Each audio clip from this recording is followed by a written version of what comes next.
Okay, and we are live. Yes, Lawless Live. I'm doing a live show.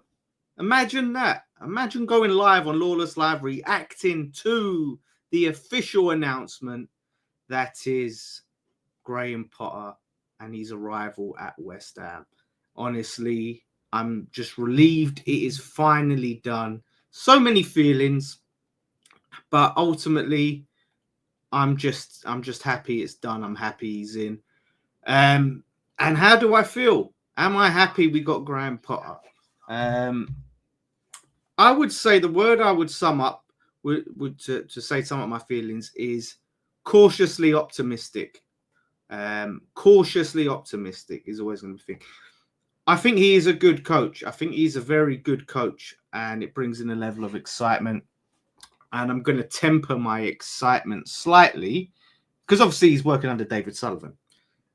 He's working under David Sullivan. So you've always got to worry about Sullivan. However, as it says, the Potter era has begun. The Potter era is starting. And I watched his press conference and he speaks very, very well. But I don't really care how a manager speaks or what they say. It's their actions that count. And that's what I'm going to be judging him on, not what he says in press conferences. Lots of coaches and managers can sound very impressive in their interviews and their press conferences, of course.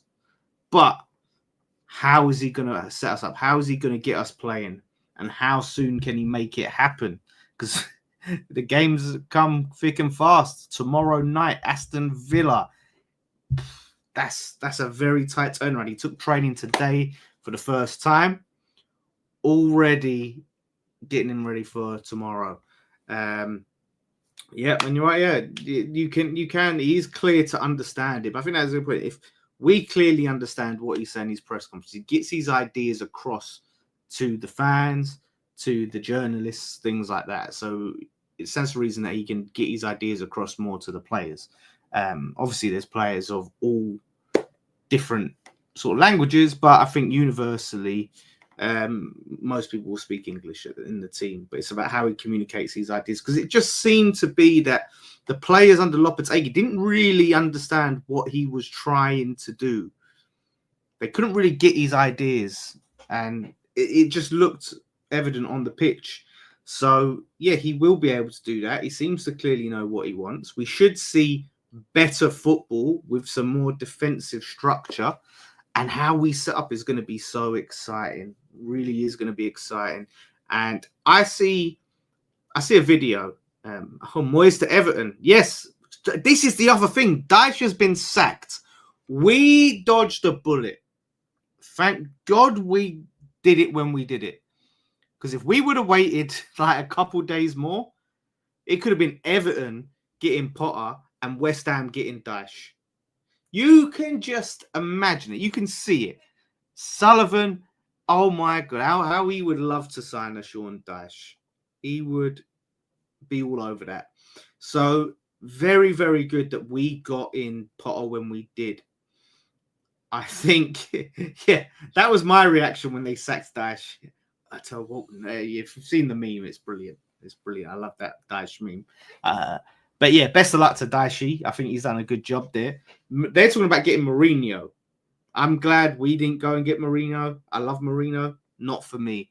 But they wanted Potter. He's at West Ham. And I'm excited. Yeah, so I watched this video on YouTube. I can't remember what it was called, but they was talking about how we could set up. And the lineup is pretty much what I would go with if we went for that back three setup. So we had Areola in goal, Kilman, Todibo, and Wan-Bissaka as the right-sided third centre-back, with Somerville as a left wing-back, more of a left winger, and then Bowen as a right wing-back, but they're more attacking wing-backs, which means they're not going to be expected to defend. And then you have Alvarez, Soler, as in the centre midfield, and then you have Kudus, Paqueta, and Füllkrug. That's an exciting team. Listen, we still need legs in midfield. We still need the legs. We got no legs. So we need pace. We need legs. Yeah, it is refreshing. Like, do you know what? Literally, this time last week, I was so checked out of West Ham. I was done. I wasn't interested. You know, we had injuries to likes of Bowen. I didn't care. I just didn't care what happened. I got to the point where I didn't care if we would win or lose because of how we were playing, and just I felt no positivity, no hope for the future under Lopetegui. Now, this is what I said on West Ham Fan TV. We are in a moment of endless possibilities. There's optimism, there's hope that we can have something better. And that is the thing. We don't know where he can take us. It is going to be very, very key that we give him the players we want. And we have promised him players. We're linked with Rashford, by the way. So officially, like, reports have coming out and ex-employees confirm this. We are actually seeking to get Marcus Rashford on loan. Whether we can get Rashford on loan is another thing. But I would take that. I would be more than happy. I think that would be great if we could get Rashford on loan. This is what we're going to need to do, bolster the attacking side of the pitch and the midfield. But yeah, Potter, I think it seems to be tactically flexible, can change formations, back four, back three. It's very open. So we're not going to see someone like he's going to play, you know, like maybe Moyes did 4-2-3-1 every week. Now, what I want to see is the opposite to that. Of what Lopetegui did, because Lopetegui would change things up, but there just seemed to be no rhyme or reason. Like tactically, he didn't seem to be switched on, whereas he just seems more tactically astute. Graham Potter. Let's see, what would your targets be? Striker, box-to-box midfielder, and another centre back. I think that's kind of spot on. We're seeing, yeah, like Rashford's. You just get Rashford because it's Rashford, right? It's not really position unless we are playing him up front. It's not really ultimate priority, but you know, if he's available, you go and get Rashford. That's the thing. But yeah, box to box midfielder. This is going to be the thing, right? In terms of the midfield that we've got, I think Soler is key. He's absolutely key in this because he is a player that can actually, you know, distribute, pass the ball around. Souček, I think, may have a tough time. I think he may have a tough time in a Potter side going forward. Now, there may be a transition where he sets us up in a way where you do need the likes of Souček. But, yeah, as a starter, I think Souček is plan B. I think he's a plan B off the bench. So we are going to need someone that has the legs, and like I said, can get up and down the pitch, box to box. Not just, again, Souček is not box to box because he doesn't do anything between the boxes. I have to tell Scott that all the time when he calls him box to box. It winds me up because you've got to have someone that can actually get the ball, take the ball from one box to the other box. And Souček can't really do that. Love him to bits. So, yeah, the team tomorrow, that is going to be crucial. He's had one training session. How much does he... I feel like the team, if you're going for our strongest 11, I think it does kind of pick itself. It's just going to be about the formation. I have no idea what formation he's going to go with. He may just keep that back four, I think. So, yeah. And like you said, there's no pressure. There's no pressure on tomorrow's game. If we go there and we get battered, you can't put that on Potter. I'm not going to have any judgment on Potter tomorrow. Now, he's in a really good situation. It's like a no-lose situation. Because if we go to Villa and we're brilliant and we win, then you're like, wow, he was able to turn us around like that. If we lose, you think it's too early. This is the key. This is the key. Kudus, if he's on the left wing, yeah, that's gonna be really, really a tough pill to swallow for me. What do you say? But I don't think we'll be seeing Kudus on the left wing. I don't think we'll be seeing that. Although, like I said, he seems to have players out wide to stretch defenses and draw players in and get crosses in. So, but yeah, Kudus, I think if you are doing a win back, you have Bowen, Kudus, Paqueta, and Somerville all behind a Fulkrug, and just feed Fulkrug. Fulkrug could be great. Shout out to Don. As an Arsenal fan, he hates West Ham because of Lawless. Sorry, fellow West Ham fans. I'm a bit envious they got Potter, not going to lie. This is the thing. I'm seeing so many rival fans are really sort of excited by the prospect. Well, not excited, but they really rate the signing of Graham Potter. I've had that a lot from non-West Ham fans, especially fans of the so-called top six. So, yeah, I mean, when we signed Lopetegui, like universally, I can't, apart from Gwilym Balag, right? That Lopetegui's best mate, but there was no one telling me like, oh my God, like you got Lopetegui, he's going to be brilliant. That's such a good signing. We're hearing that. And I know obviously it doesn't mean a great deal, but it is nice. It is nice to get that. It's a complete different reaction than when we signed Lopetegui. And that's the thing. Yeah, Guilherme, I want to see youth get a chance. He mentioned that in his interview about, getting to take a look at the youngsters and getting to know them. That's going to be brilliant. You know what I mean? That's going to be brilliant to see because we're going to need that. We're not splashing big money in this window. We're not getting a whole bunch of players in. We need some fresh talent coming through. And I feel like Potter can do that. Now, again, it's not overnight. You won't get Potter blaming the ball for losing, to be fair. Yeah. It's not I don't know if the FA Cup ball is different. It's a weird, do you know what? It's a weird one. Like, as West Ham fans, have we got to give up on the foreign manager experiment? Because I've always, the idea, we'll get a fancy foreign manager who can come in. I look at it, and we've not had the best track record. I think Bilic is probably the best of them. I thought last season Upton Park was brilliant, and I thought he was very hard done by. But yeah, Avram Grant, Pellegrini, then Lopetegui. We obviously had Zola. I liked Zola. Zola made the best of what we had, really.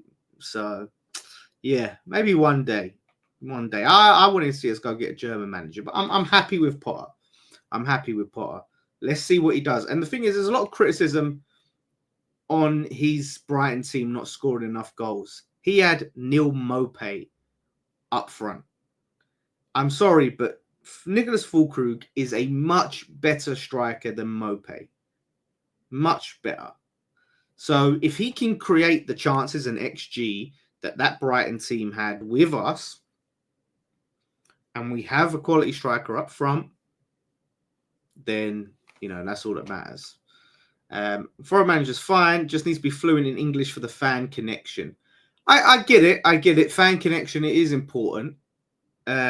Still, you have a manager like Unai Emery who's doing bits. You take that, like Prime Bielsa, managers like that. Like, that is the thing. You have to get results, and that is the problem. When you're a manager that doesn't have that personality and that connection with the fans, like Lopetegui wasn't able to get, it's much harder to buy time and patience because fans don't feel connected to you in any way. So, when things are going bad, they're not going to feel like they're going to stick with you. Slaven Bilic was able to get some more time out of it, really go through some rough patches. Fans were stuck with him because there was a connection with Slaven Bilic. So that's one of the things that I think is key.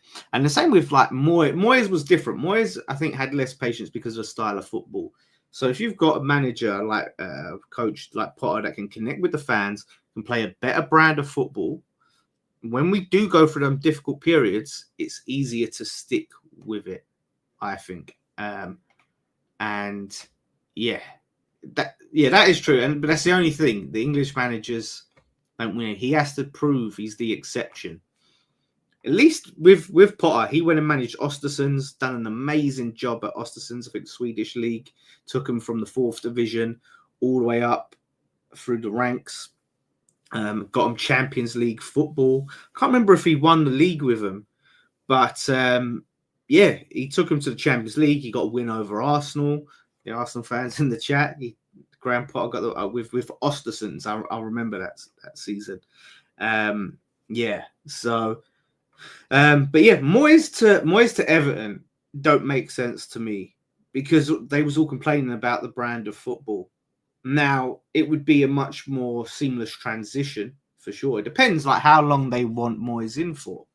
It'd be a much more seamless transition. Plus, you got your man. You always want him. Listen, I would have taken Potter in the summer. All of this talk about we couldn't have signed him because Chelsea was still paying him. I still don't understand that. If that's like a unique clause.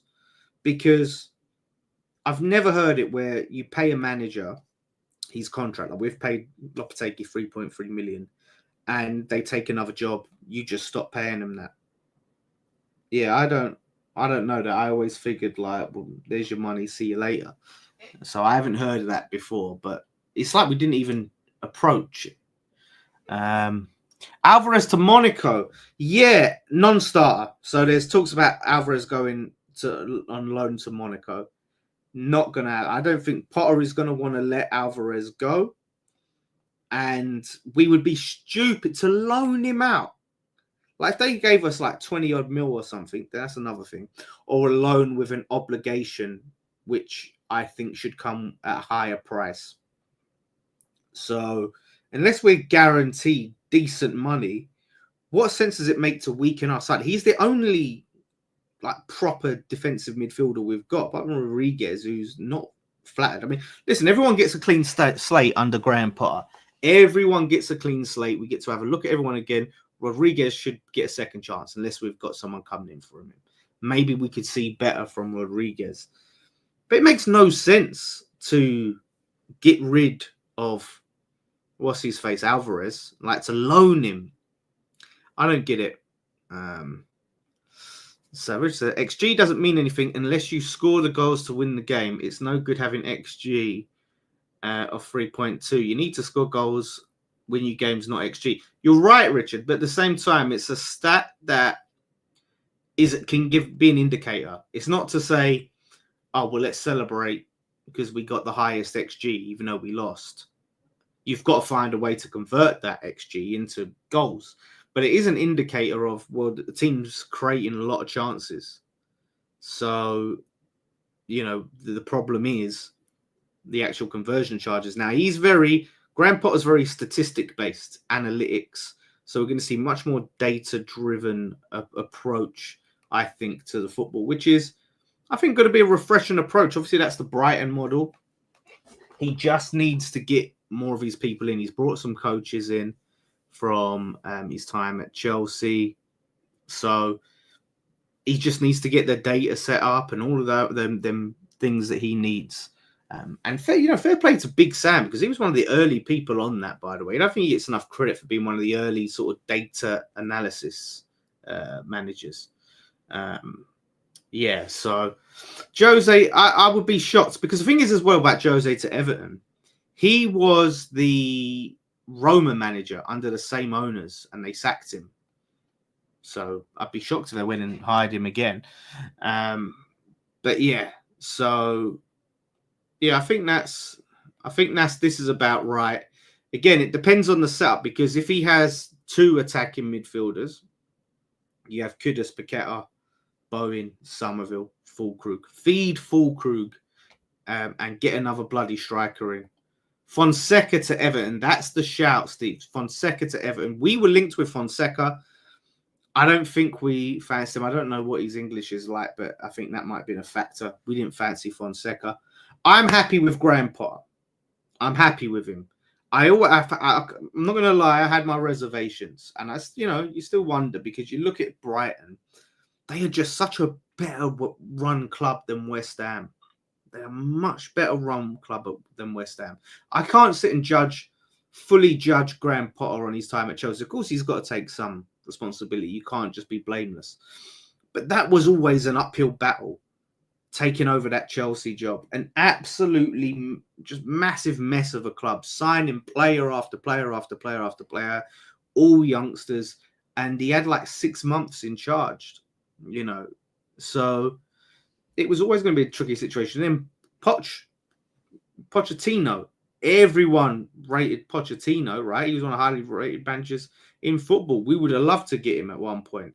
Lots of clubs would have taken him. Took Chelsea job straight after Potter.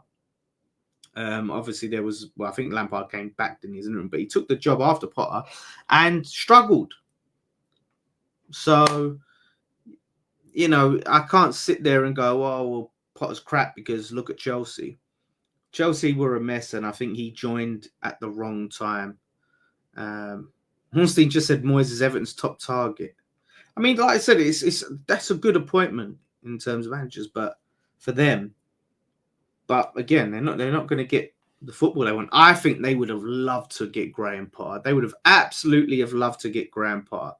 Apparently, Dyche told the owners, "I've taken this team as far as they can go," and they felt betrayed that he'd sort of given up after they backed him. That's the report I saw. Poch is well, he was before Chelsea. Let's have it right. Like, you know, this job he done at Spurs, you know, was brilliant. I mean, he didn't win a trophy, but it's Spurs. You're not expected to win a trophy. So he did a great job at Spurs, got him in league, sort of challenging for the league, got him Champions League finals. He managed PSG. You know, he was just a manager that was going to be linked to a top job. Like, he could have got a Man United job. So Toffee TV thought they were getting Potter yesterday. Oh, I got to go back and watch that. It's always nice, isn't it? You go back and you watch it, and fans go, "Yeah, we're getting Potter." Like, yeah, lad, he's going to come to Everton. We're the biggest club in the world, lad. He's going to come to Everton, and I've gone Scottish there. But yeah, just seeing them all excited and feeling like, oh yeah, like Annie McCoy, you should go to Everton. That's such a better move. It's a no-brainer. He's at West Ham. Graham Potter is a hammer, and let's see what he can do. I think he's like the youngest manager we've had in a long time. Yeah, it was supposed to be Scouse. It sort of went into hybrid. I used to be really good at accents. I've dropped off. I'm no good at accents anymore. Selfie TV said they're a much bigger team than us. They're a much bigger team. What? They got more players. So that's how they're a bigger team. Like I said, Everton historically, of course, big club. But none of this matters. Like, what Everton won in the 80s has no bearing on today's football. It means nothing in terms of, you know, where players are going to go, where managers, coaches will go. It has no bearing at all.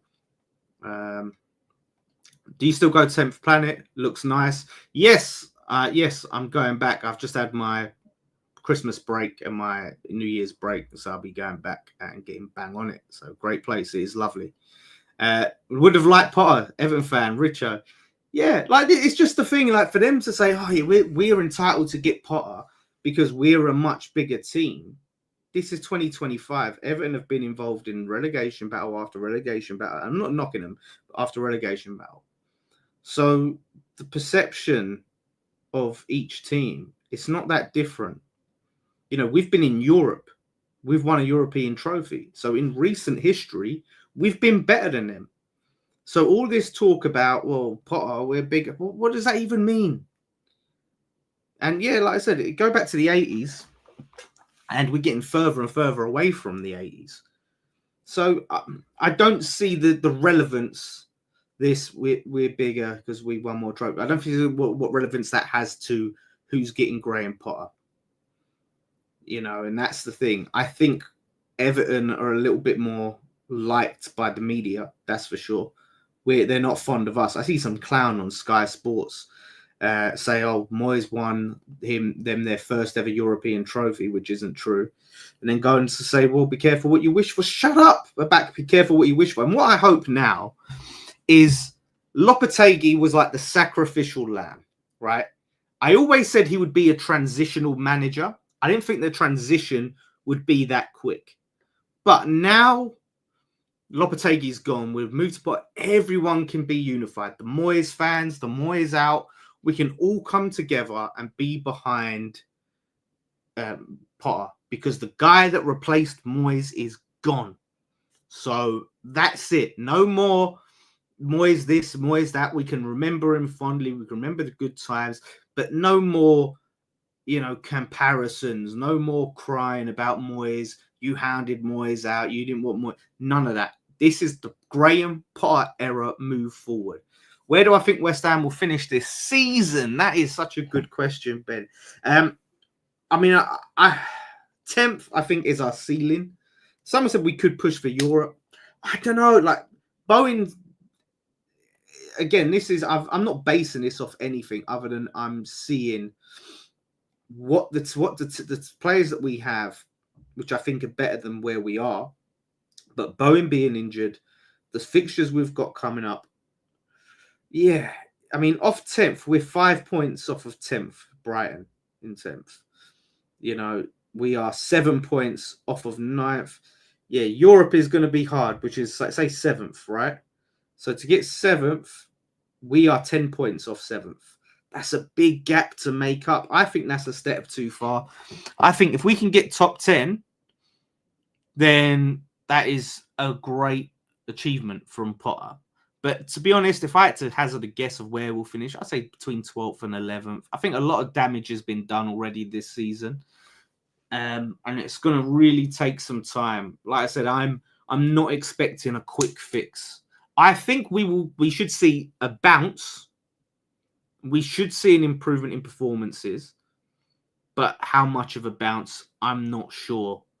Because that defense is going to need a lot of work. That is going to need a lot of work, that defense. 100%.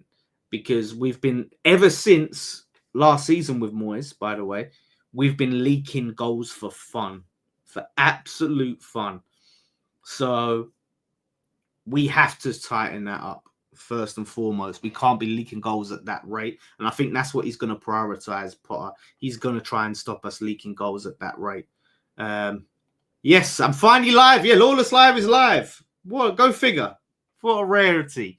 Do I think Moyes will end up back at Everton? I think it's between Moyes or Mourinho, isn't it?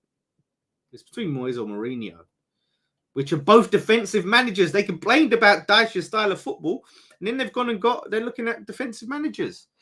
Let's hope Tadibo don't punch this manager. Also, it's got some really hard fixtures. Let's look at those fixtures, yeah. This is it. Tadibo, you better be on your best behaviour. You better prove that Lopetegui was the problem. Yeah, so we've got Aston Villa away tomorrow night. We've got, or tonight, if you're watching this the next day. We've got Fulham at home, Palace at home. Those are the two games we need to try and get maximum points out of, because the following fixtures are tough. Aston Villa away in the league after that. Chelsea away. Please, Potter, if you do anything, take 3 points off Chelsea. Potter going back to Stamford Bridge and taking a win. Oh my gosh, the meltdown. It would be beautiful. Then Brentford at home, tough game, but I think they don't travel well, if I'm correct. And then Arsenal away and Leicester at home. And Leicester, I'm hearing Ruud van Nistelrooy could walk. If Ruud van Nistelrooy walks, I wonder if Everton would take a punt on him. Depends when he walks, but he might not be getting back to transfers. So yeah, there's some real winnable games there. And then top off Newcastle at home. And thankfully, it's the 8th of them. So that the Arsenal-Newcastle games come the end of Feb, early March, right? So it gives us time to hopefully get up to speed. So I think we're in quite a fortunate position that the two games we've got is Fulham. Fulham's not an easy game. I'm not saying that. And Palace can always be difficult. But they are the two of the easier games of our run, apart from Leicester, that we've got. So we're kind of fortunate in that regard. And yeah, let's just hope we can get a run going. Listen, if we can get something tomorrow, then that would bring a load of positivity. But again, no expectations. I want to see if they make changes. Yes, Don better go hiding if Potter gets 3 points at the Bridge. 100%. 100%. Yeah, so I just feel alive again. I feel awake. Like some people say, I see people say, oh, if West Ham lose, against Villa, their season's over. Like the season's over. And technically that's true because we can't win anything. However, if we go out, to me, the season's not over. I'm not checked out. I'm excited. I'm looking forward to seeing us week in, week out, see this team develop and progress under Potter. Like, I've got something to look forward to. I don't think we are set up to win the FA Cup this season, right? I don't think we're in a good situation with the squad unless we really strengthen in the right way. I can't see it. Maybe a little Rashford signing could be the boost we need. Maybe the Rashford signing, and we could see Lingard 2.0. Frankfurt are interested in Füllkrug, by the way. They're monitoring Füllkrug. Now, I'm not really interested in selling a striker. We've only got Füllkrug and Ings. So unless they give us some serious money, which I doubt, because a lot of these foreign clubs are broke, then there's no sense in us selling Füllkrug at all. I mean, he might not fit Potter the way Potter wants to play at all. But like I said, he had Neil Maupay up front. I think he can do something with Füllkrug. That is, honestly, that's how I feel. So yeah, listen, good luck to Potter. I'm fully behind him. Like I said, had a few reservations, but we chuck them aside. We get all in on Potter. We get excited. We enjoy it. Can it all go wrong? Absolutely. It could all blow up in our face. It could be a disaster. But right now, we live in a reality where that hasn't happened. And we live in a reality that we can be brilliant. It can all be a success. How long before you start moaning about him? I don't know, Barrington Davis. You tell me.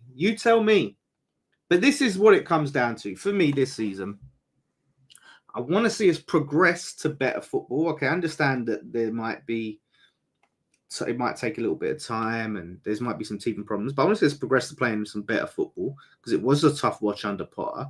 I want to see us bring in some youngsters. And again, it doesn't have to be straight away. Work with what you've had. The expectations are very low for Potter between now and the rest of the season. He's coming in part way. Really, it's about the main objective is get us away from that relegation zone, get as many points in the book, right? That's all. So I'm not going to judge him too harshly, but when you get a preseason like Lopetegui did, and then you get a summer window and all of that, I want to start seeing some serious progress. I don't want to see it taking so long. We're not seeing anything happening. So, yeah, and the players now can't hide. I'm expecting those players that complained about Lopetegui, weren't happy. I'm expecting them to step up because I'm going to be watching them all very closely. And I want to see work rate. I want to see them put a shift in. So no excuses. And that's the thing. Like under Lopetegui, there was hardly any work rate. There was hardly any running, very static. And I couldn't say, is he just telling the players, stay still, stand there, wait for the ball, don't make any runs? Or is it the players? Either way, it's not good on the coach because if you're telling them run, put a shift in, they're not doing it week in, week out, well, there's massively a problem anyway. But I want to see a shift. But again, we haven't got pace. We haven't got enough legs. So we have to temper expectations. He's very fortunate, and we're very fortunate. He's come in partway through the season rather than keep Lopetegui, get him in the summer, because this is like an extra pre-season in a way. The results matter, of course, but he's got more time with the squad, more time with these players to get his ideas. So for me, it's about next season. Next season's where we should hopefully really get to see what he can do. And it's again about the structure. Look, I don't want to go on about Sullivan. I don't want to think about Sullivan because it just makes me angry. So I just want to be able to put Sullivan to the side and just be positive, look forward to something, have something as a West Ham fan to cheer about, to be happy about, to be excited about.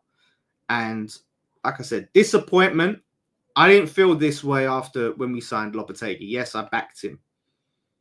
And I was excited for him. Well, I wasn't excited for him, but I backed him and I tried to be positive about him. This one I feel really optimistic about. Youth is on. Get Potts back. I don't think we will. I think we'll let him continue his loan. Which, look, if he's doing well in his loan, let him stay at the loan, on loan. But let's start seeing them. Let's start seeing these youngsters come through. Hopefully, he can unlock Guilherme. I just don't want to see as be as erratic in terms of formations and lineups. Of course, it makes some time to try it out. This is my problem with Lopetegui. I had no problem with what he was doing and all this chop changing and all that in August, September. It started to get to October, November, December, into January, and it's the same thing. And he hadn't really got down his squad. And what he's playing, it was so hard to do starting lineup predictions. People go, "Oh, what team do you think will play?" I don't know. I know who's going to play where. Who knows? Hopefully, Everton gets Lopetegui. That's what they should get. They should go get Lopetegui. According to Telegraph, West Ham to review position of technical director Tim Steidten. Just let the man do his job. Just let Tim Steidten do his job. Just give him the money. Let him work with Potter. Let's get the data analysis in. And let's just get on with it. Football people do football jobs. The man is so good at getting deals over the line and bringing back players. Come on. Like, why are we looking to get rid of... Who are we going to replace him with? Who's going to do Tim Steidten's job? Because all these people that want him out, they can't say, oh, yeah, replace... They're not saying replace him with this person, replace him with that person. They're not even saying replace him. So Tim Steidten, I think, is, very important. I don't think we would have got the deals done that we've got done. I don't think Kudus happens without Tim Steidten. Definitely Todibo does not happen without Tim Steidten. You can go through a lot of the players that we've signed that he got over the line. And even, like I said, the more ambitious one, he brought him back on his jet. What's going to happen to the jet? Dinner with Mikel Arteta or 500 grand. I'd take 50 quid. I'd take 50p, mate, over dinner with Arteta. Actually, I'll take the dinner with Arteta because then I can give him some dodgy lasagna before we play him. That's it. Shout out, Mike. They just want to get rid of him because that's what it is, Mike. This is what it comes down to of why people want Steidten out. Let me tell you something. If Steidten was like best mates with Moyes, they was all getting on in the media. They spoke good. Moyes left and he was like, Tim Steidten, he was brilliant for me. Everything like that. And all the signings were the same. They wouldn't complain. They'd be defending Steidten. It's all because of the Moyes thing. If it come out that Steidten wanted to keep Moyes and he fought with Sullivan to keep Moyes, but Sullivan said no, and all the signings were the same, they would be pro Tim Steidten. They will never admit it, but everything how they feel about Tim Steidten is connected to David Moyes. It is nothing to do with the job he has done in recruiting players and getting deals done. Nothing at all. And that's what it is. They'll never admit it. But it's ridiculous. It is. It's embarrassing. It's pathetic. Like, I get it. Like, if someone does it, and there's some people, right, who are, question Tim Steidten, and that's fair. Like, if you want to question his signings, go, well, I don't think this sign is good, and don't think that sign is good. That's fair, right? But a lot of these people, they was on his case from last season when the reports came out that he had this issue with Moyes, he had this falling out with Moyes, right?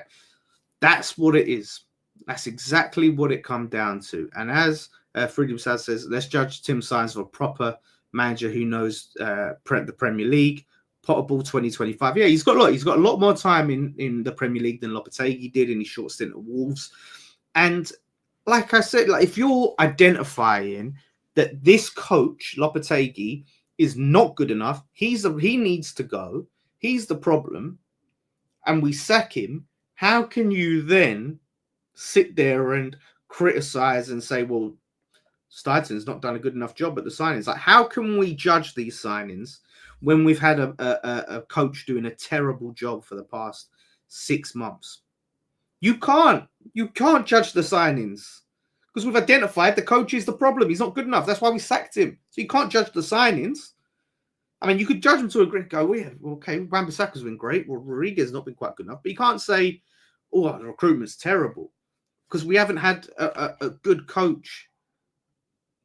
And that's the thing, you know, and you look at it, and I had this up on West Ham Fan TV the other night, is that his record, he's hardly spent any time at any of his jobs. It's only Sevilla, I think, that he spent like over 180 days at. Everything else was like 20-odd games.